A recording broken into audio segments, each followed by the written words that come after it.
right. Welcome everyone. Um, the main idea of this particular series is to take us through a design journey with focus on Power Platform. So it's not all about building solutions, as there are thousands of videos online on YouTube where you can learn different ways to build solutions. But my mission and vision is to build solutions that can be compared with the existing professional development solutions or developed solutions out there. And the problem I always say we have with Power Platform developers, it's because we have more people who are not code developers or front-end engineers coming into building solutions that are beautiful but are not usable. So this is a simple app that is meant to be like a complete solution for the um, health and care sector. It's a solution where you can integrate so many things. But if you look at this particular solution, you can find out that it's been built in a way where it looks as though it was developed like using CSS and some front-end programming language and all that, but this is all platform. And the beautiful part is all of these modern controls are being provided by Microsoft itself under the platform, but we still need to make sure people know what these things are, what the buttons, the controls, and how to tweak it in a way that it's um very nice. So I'm going to be fast just to walk us through what we'll achieve. There are a lot of solutions that I've built and will be building together as well, but this particular solution will be my focus while teaching us how to build user-friendly Power apps and Power Platform solutions, because of course behind the scene there'll be some other stuff doing some automations and integrations as well. So I just won't say Power Apps, is about the Power Platform itself. So it's this, all of these are buttons. This one is a text, this is like a logo, and we normally train under MakeQuest to teach people different kinds of IT skill, and in charge of the Power Platform area. All right. So if you look at this button, this symbol signifies adding a new record. But when you click on it, you'll see that there's a pop-up that appears where you can add prescription, you can add a new carer that that's um trying to a new carer that just got onboarded, and also you can add new doctor profiles, you can add new facilities. So these are just basic stuff, and if you click here it hides itself. So the idea is we're trying not to make the screen too busy. All of these are button, and there are other landing, because I would like us to go through building 5 beautiful landing where people will almost not think it is done by platform. This is just a container round, just we made the border around the border radius, tissue that, and also how to make this other one, which is, if you look at it, it's just a cycle, but I've made the border style to be like that. So this is design thinking, using what we have to make something more beautiful. But before I go forward, I'd like to take us through the basic concept of the Power Platform. Since this is a foundational course for people who are coming in, so just to give us a run through, like I always say, this is a recap of what we did recently in the Power Platform Bootcamp training we had online. So I just give us a run through about the Power Platform um development environment, what you're expected to see, and what this course is going to cover before the end. So first of all, the Power Platform certifications. For those that are very much um like not about crazy about certification, but you really want to have something to prove that you've gone through the training. These are actually the Power Platform certifications that we have. We have the Power Platform Fundamental, the App Maker Associate, the Functional Consultant Associate, Solution Architect Expert, and Data Analysis Associate. So for the Power Platform Fundamentals is about creating simple Power Apps, connect data with Microsoft Data Verse, which is Microsoft managed database, how to create Power BI dashboard, automating some process with Power Automate, using the virtual Power Agent to build like chatbot. That's the Copilot Studio, and to define the business value of the Power Platform, identify the fundamental components of Power and Microsoft Power Platform, and to explain business value of the Power BI. So these are the little things you need to know about and at the foundational level. And generally, to become a Power Platform developer, you should acquire the following skills, which are essential. First, you need to have a general knowledge of building Canvas app, modern driven apps, and portals. You need to have some knowledge on Power Apps formulas and expressions. Don't be scared, they're very simple, very basic, and there are a lot of online materials where you can make reference to pick things that you need. And also we have so many AI generative tools that can also assist you to convert what you really want to achieve and explains it so well that you can copy and also learn the process. Also, you should. This is where so many Power Platform, Power Apps developers, or Power Platform solution architect, I'll say, are lacking. It's in the UI UX design skill part, because these people are really not product designers, so they kind of build good solutions but not user friendly. But my mission and vision is always helping people to remove some things that are not necessary and add things that are necessary to work what we have to make it more beautiful, so people are very comfortable choosing your app.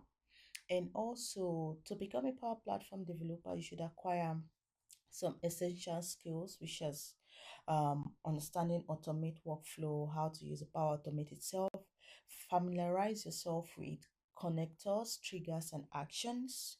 You should have a bit of knowledge on what some functions are, approvals, parallel branches, and conditions. These are all under the Power Automate flow. If you know these things, you're good to go.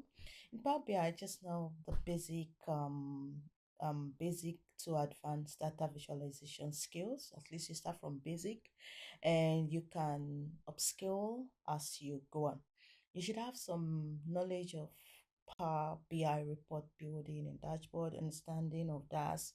Like when it comes to the data analysis expressions, there's no need for you to know everything, because you trust me, you won't be able to go around. But there are some libraries online where you can actually go and make reference and pick what you really want to achieve, try it, make some errors, and then get the correct ways to do it, and you learn that particular thing for life. So also in Power Query for data, especially for your cleaning and reorganizing, restructuring, and all that. So that's the things you need to know on that Power BI. And for data vast, you should just have understanding of data models and relational database, how different tables communicate with each other. You'd also know how to create and manage entities, fields, and relationship between data vast. You should also have some knowledge of the security rules, permission, and business rules, which are more like the core part of and the beauty of data vast, right? So these are the things you should know about the data vast. Also, there are at some point you would definitely not escape being exposed to Azure integrations with your solution. So you should just have a bit of an experience with integrating Power Platforms with Azure services like Logic Apps, Azure Functions, and Azure API management and other stuff as well. But at the junior level, you can really pass without this knowledge. You should have a fair knowledge of API and connectors. Understanding what it does is fine, and when you're being exposed to project that requires you to deal with APIs and connectors that are beyond the basic, then you definitely upskill and get to know those things. So you should just know get some experience in integrating external data source using custom connectors and APIs, and ability to use REST APIs, JSON, and other relevant technologies as well. Then Microsoft 365 and SharePoint. You should familiarize yourself with integrating Power Platform solutions with Microsoft 365 services like SharePoint, libraries, lists, OneDrive, Teams, and some other applications as well. You should, it's difficult to say this, especially if you're coming in, but don't be scared. At least you should have some basic knowledge about scripting and coding. Um, Basic knowledge of um, PowerShell, tax automation, C Sharp, JavaScript, and TypeScript is cool. Even if you have knowledge on other stuff, other much easier scriptings and codings like HTML, CSS, and it's still very okay for you to come on board as well. Even if you have none, it's okay for you to come on board. You learn as you go on. Then application lifecycle management, you just have to have a fair knowledge about Git and version management, because sometimes there are a lot of times where your application can just shut down unexpectedly and you need to recover from where you stopped. And also multiple people can actually work on a particular Power Platform solutions, and of course you want to keep versions. You also want to make your commitment to be titled, and so you can make reference and all that. It's just like a basic process as well in building classic applications as well. So you need to understand solutions, environments, and deployment processes, which is very important. And also experience with CI/CD pipelines for Power Platform using Azure DevOps or GitHub. These are at the intermediate level and senior level, but for the foundational level, you can come on board without these experiences. Then security and governance, which is very important. Knowledge of security rules, policies, data governance, and within the Power Platform is very important, and how to implement data loss prevention policies, setting environment boundaries, and all and any other thing that has to do with security, um, assigning rules. And also there are some very basic security where you can start your security level from the app itself, adding buttons and not allowing a particular functions, maybe an automation to run based on the kind of user the person is. You should also have problem solving and analytical skill, especially problem solving, because the idea of we coming into the system to build solutions like this is to solve existing problem. You should know how to solve basic problems to complex problems by default, and then you think about how to use the Power Platform to solve the same problems that you've actually noticed. It's also very important for you to notice problem, because if you don't notice a problem, you won't be able to know how the best way to solve the problems.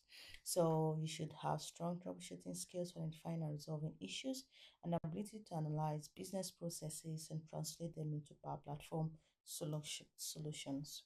So building a strong foundation in these areas will help you succeed as a Power Platform developer and enable you to design, develop, and implement effective solution using the platform. However, for a start, this is what we would start and master. First, on the Power Platform, we'll do two things. We'll create simple apps using templates and learn basic formulas and user interface design. So I might not go too deep into the templates because I'll tell you from experience or and what I know, building apps with templates is more difficult than building stuff yourself, right? So you can actually start an app with template and then you can pick some of the code that are already generated there. But if you really want to understand what you're doing, it's better for us to start with a basic app, right? And with basic formulas. So for Power Automation, you're just going to automate some tasks and notifications and approvals and use common connectors like SharePoint and Excel for the stats. We're also going to learn a little bit about Dataverse, especially on tables and relationship, and understand basic security role in Dataverse. Um, we're also going to touch some Microsoft 365 integrations, like working with SharePoint, OneDrive, Teams integration. We're going to learn to troubleshoot apps and workflows as well. And